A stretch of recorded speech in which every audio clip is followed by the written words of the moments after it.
Assalamualaikum warahmatullahi wabarakatuh. Kami dari Sekolah Menengah Islam Merah. Nama saya Nur Izayani Sofia binti Ahmad Suhaimi. Nama saya Izzul Mawadah binti Ibrahim.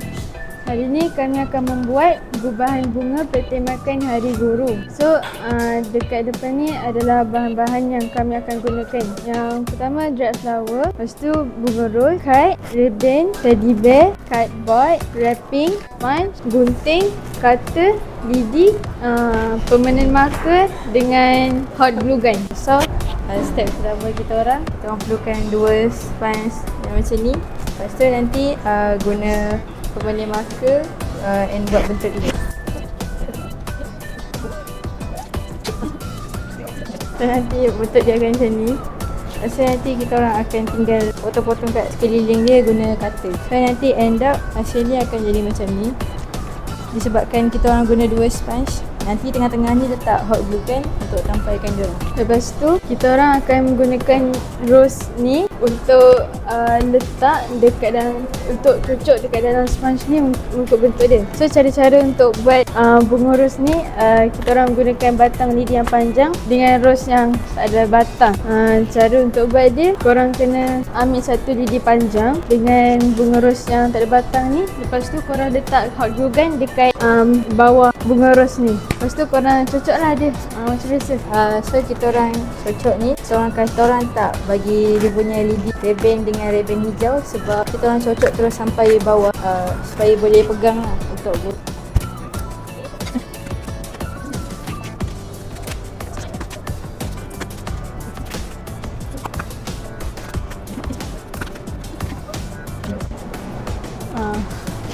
So ni hasil dia bila korang dah letak bunga rose ikut bentuk love tadi.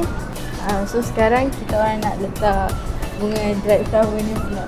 So nanti bunga dried flower ni kita letak mengelilingi bentuk love ni, tapi kita tak isi kat tengah-tengah dulu sebab nak buat tempat untuk letak teddy bear. So macam mana kita orang buat dried flower ni dengan batang lidi ni? Sama je macam tadi, korang ambil batang lidi yang kecil dengan dried flower yang tak ada batang. Lepas tu korang letak hot glue gun dekat bawah dia. Lepas tu korang masukkanlah lidi yang kecil tu.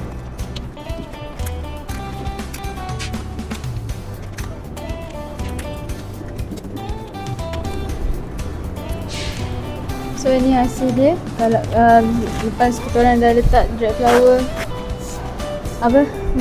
dalam bunga rose ni, seterusnya kita orang akan buat wrapping pula. So kita orang guna 4 wrapping.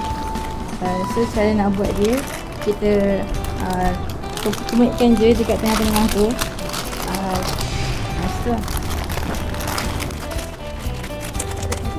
Tu betul-betulkan sikit bahagian atas supaya nampak cantik.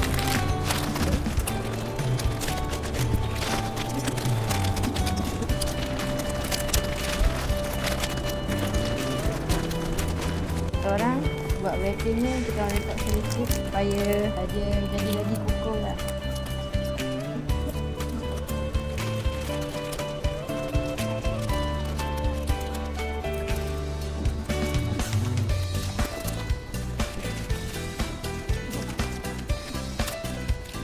Untuk setiap layer ni kita orang akan sedikit, kalau 4 layer maksudnya 4 kali lah sedikit.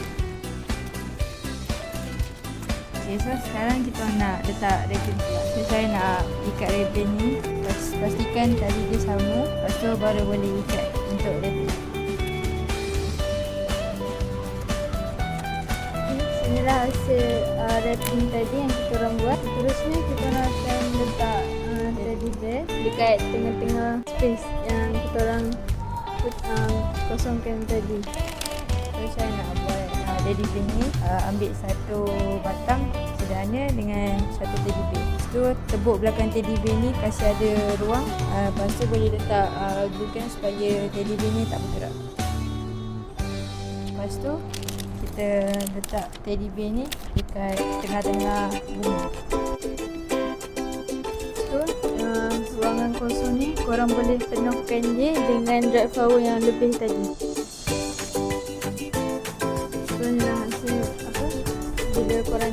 kita letak that flower tadi yang dalam dalam kosong tadi. Terus seterusnya kita orang akan letak kad. Kad ni korang kena letak batang nizi dengan seletik. Seletik tu supaya nanti adalah korang apa dia gerak apa tu lah. So nanti tadi kat bawah-bawah ni nanti kalau korang nak nampak cantik korang kembang-kembangkan dulu. So inilah hasil gubahan bunga kami bertemakan Hari Guru. Assalamualaikum warahmatullahi wabarakatuh.